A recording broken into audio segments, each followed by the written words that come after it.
ازيكم يا بنات؟ اهلا بيكم في حلقة جديدة من حلقات برنامج صالون صاحبة السمو. معانا دلوقتي يا بنات غسالة توشيبا الفوق اوتوماتيك 10 كيلو. استخدمتها لمدة 2 سنين، وهقول لكم دلوقتي على المميزات وعلى العيوب اللي فيها وازاي تشغليها وتتلاشي العيوب اللي فيها تماما. هي دي كده من جوه.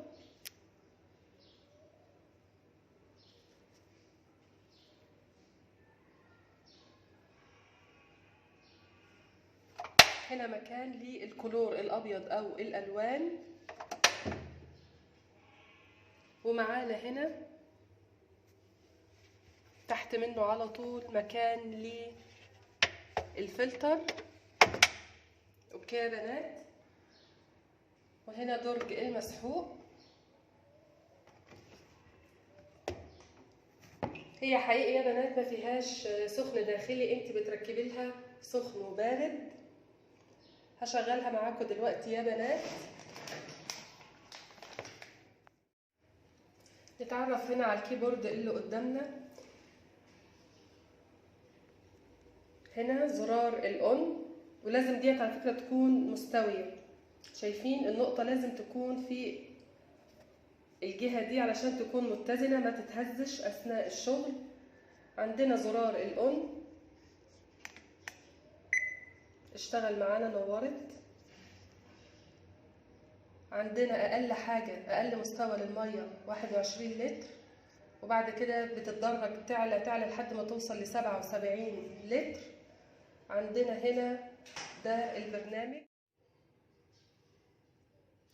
عندنا هنا ده زرار بيتحكم في دورة الغسيل. عندك 12 دقيقة أعلى حاجة،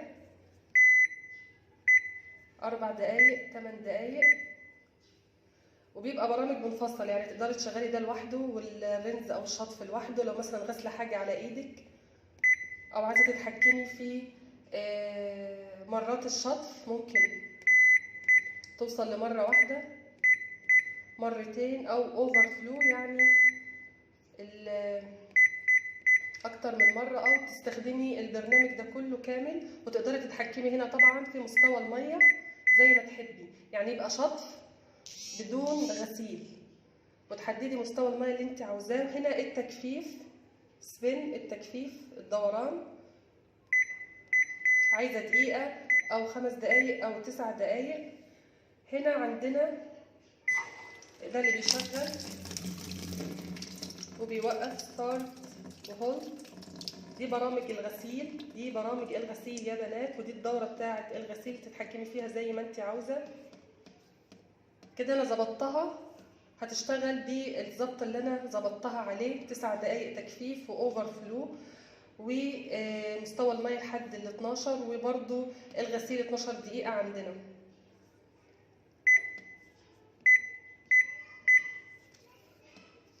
نرجع نقفلها ونشغلها تاني.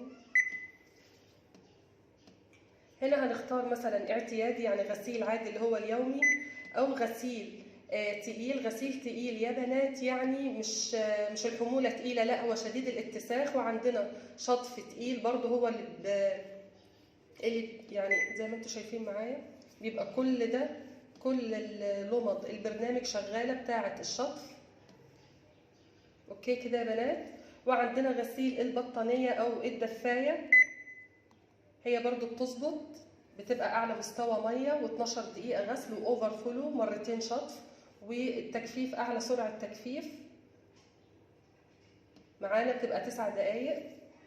وعندنا نقع، دوره النقع اهي عندك بتبقى من 3 ساعات 3 اتش دي، اتش يعني اور. عندنا الدوره اهي بنضغط عليها بنختار، بتبقى ممكن ساعتين وممكن ساعة، وبتفضل للهدوم شديدة الاتساخ والهدوم البيضة. وعندنا اللي هنستعملها النهاردة حاجة اسمها تنظيف الحوض، علشان يا بنات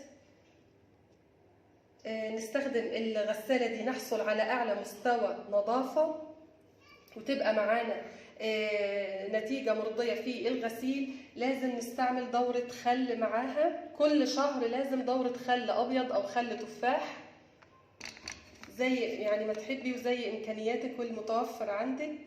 احنا هنظبطها معانا على تنظيف الحوض اللي انتوا شايفينه ده. عندنا دورة تنشيف الحوض، تنظيف الحوض عفوا. هنضغط ستارت، هي بتسحب المية لوحدها يا بنات.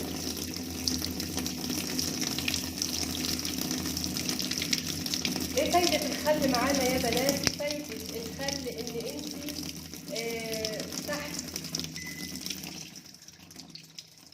اما بنعمل رز يا بنات البرنامج مش بيتمسح، احنا بس بنوقف يعني وقوف مؤقت وبعدين بنرجع نستأنف الغسيل عادي. ان هنا يا بنات تحت بيبقى فيه ترسبات صابون كلسية واللي هي النسالة او الخيوط تبع الغسيل، لان الغسالة دي بتشتغل بالدعك لانها دوران، مش زي الغسالة الفول اوتوماتيك بتكون بالتقليب، فدي بتطلع نسالة او خيوط كتير. فعلشان نخلص من الموضوع ده هقول لكم دلوقتي على اول حاجة هنعملها في الغسالة دي، دورة الخل. اوكي، هتاخد معانا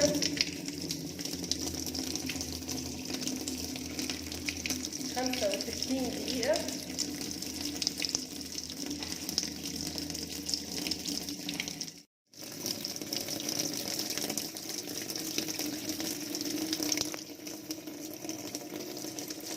هنفضي معاكم يا بنات دلوقتي زجاجة الخل،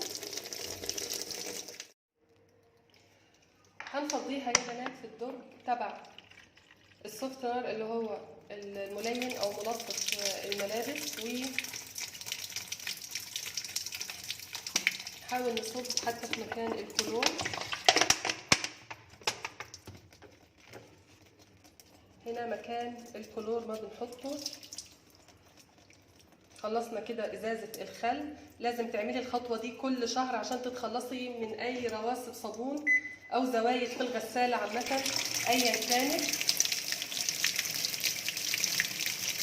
ده درج الصابون او الصابون السائل عامة او البودر المسلوق البودر، وهنا المنعم الدوني او الكمفورت. نقفل عليها كده وهنقفل هنا مكان الكلور ما بنحطه هنا يا بنات. هي هتفضل تسحب شوية وتلف، هتسحب شوية وتلف. ده الجزء اللي تحت بيطلع شلالات صغيرة، وده كمان لما بتبقى مستوى المية عالي هنا بيطلع شلال. الجزء البارز ده والجزء البارد ده.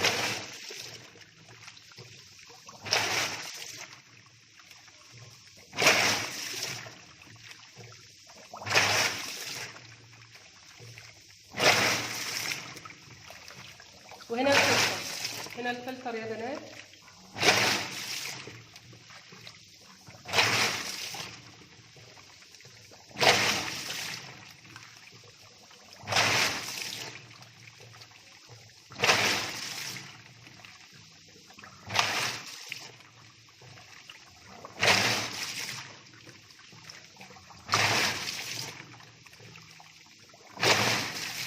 هقفل عليها دلوقتي.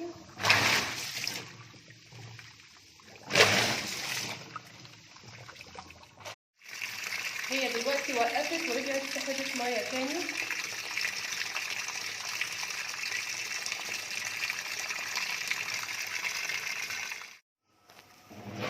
عندنا زي ما انتم شايفين كده مستوى الميه عمال يزيد، تسحب وتفضل تلف عشان تنظف الحله وتشيل اي رواسب معاها.